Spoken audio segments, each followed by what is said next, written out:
Hello guys, সবাই কেমন আছো? আমিও ভালো আছি। তীর্থস ডেলি ব্লগে নতুন আরেকটা ভিডিও নিয়ে চলে আসলাম। আজকে আমি যাচ্ছি পুরান ঢাকার শাঁখারী বাজারে কিছু কেনাকাটা করার জন্য, তাই সকাল সকালেই রেডি হয়ে বেরিয়ে পড়লাম। তোমরা সবাই আমার সাথে থাকো আর দেখতে থাকো আমি কি কেনাকাটা করি শাঁখারী বাজার থেকে। শাঁখারী বাজার কিভাবে যাই সেটাও দেখতে থাকো, তোমাদের সাথে সব কিছুই শেয়ার করব। শাঁখারী বাজার যাওয়ার জন্য প্রথমেই চলে আসলাম আমাদের বাজারে, মানে হচ্ছে ঢাকা আশুলিয়ার বউবাজারে। বউবাজার থেকে পায়ে হেঁটেই চলে গেলাম আক্রাইন লেগুনা স্ট্যান্ড বা অটো স্ট্যান্ডের দিকে। এই যে চলে আসলাম লেগুনা স্ট্যান্ড বা অটো স্ট্যান্ড, যেটাই বলেন আপনারা। এখান থেকে লেগুনা এবং অটো দুইটাই পাবেন মিরপুর যাওয়ার জন্য। হাঁটতে হাঁটতেই দেখা মিললেই নতুন কিছু খাবারের সাথে, দেখলেই খেতে ইচ্ছা করে। খাবারগুলো খুব সুন্দর ছিল। এটা হচ্ছে আক্রাইন বাজার। এখান থেকে হচ্ছে আপনারা সাভার এবং গোলাপগ্রাম, মানে হচ্ছে যেখানে গোলাপ চাষ হয়, গোলাপগ্রাম যেতে পারবেন। আর এই দিক দিয়ে একদম সোজা চলে যায় মিরপুর, মানে মিরপুর 1 নম্বর। আমি অটোতে উঠে পড়লাম বিরুলিয়া যাওয়ার উদ্দেশ্যে। সাথে সাথে আমাদের অটোটা ছেড়ে দিল। এখন আমি বিরুলিয়ার দিকে যাচ্ছি।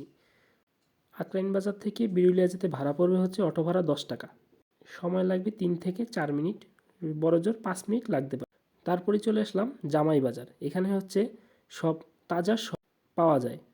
প্রতি বিকেলবেলা এদিকে হাটও বসে। দেশি মুরগির ডিম, তারপর হচ্ছে দেশি গরুর দুধ, সবই পাবেন এখানে বিকেলবেলাতে। এই যে দেখতে দেখতে চলে আসলাম বিরুলিয়া। এটা হচ্ছে বিরুলিয়া ব্রিজ, বড় ব্রিজ আর কি। ওই যে দূরে দেখা যাচ্ছে উত্তরা দিয়াবাড়ি। আমরা এখন চলে যাচ্ছি বিরুলিয়া বাস স্ট্যান্ডের দিকে। আর এটা হচ্ছে তুরাগ নদী, ঢাকার তুরাগ নদী। এই যে চলে আসলাম বাস স্ট্যান্ড। শতাব্দী বাসে আমরা এখন মিরপুর যাব, তাই তাড়াতাড়ি করে বাস চলে আসলাম মিরপুর। এটা হচ্ছে মিরপুর গোল চত্বর।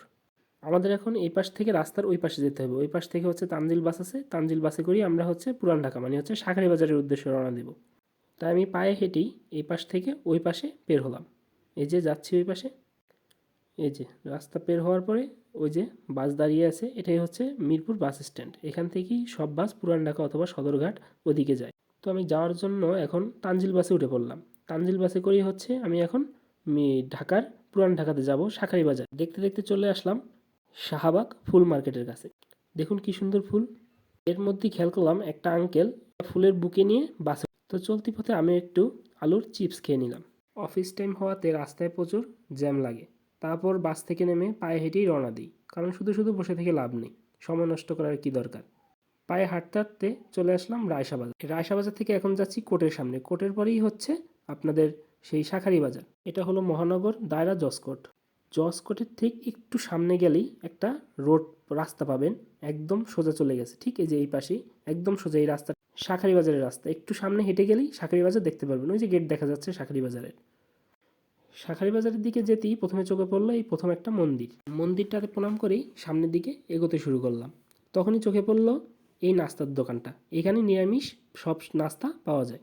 এখান থেকে চোখে পড়া শুরু হলো ঢাকার সবচেয়ে বড় উৎসব সাকরাইনের ঘুড়ি বেচা কিনার।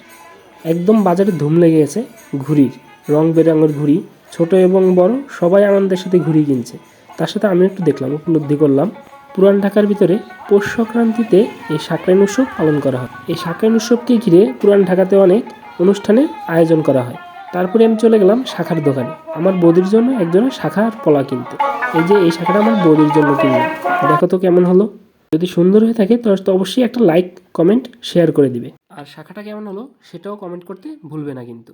তো আমার কেনাকাটা হয়ে গেল, এখন বাসার উদ্দেশ্যে রওনা দিব। আজকে এই পর্যন্তই। সবাই ভালো থাকবে, সুস্থ থাকবে। আর চ্যানেলে যারা নতুন আছো তারা কিন্তু সাবস্ক্রাইব করতে ভুলবে, বেল আইকনটিও প্রেস করে। টাটা।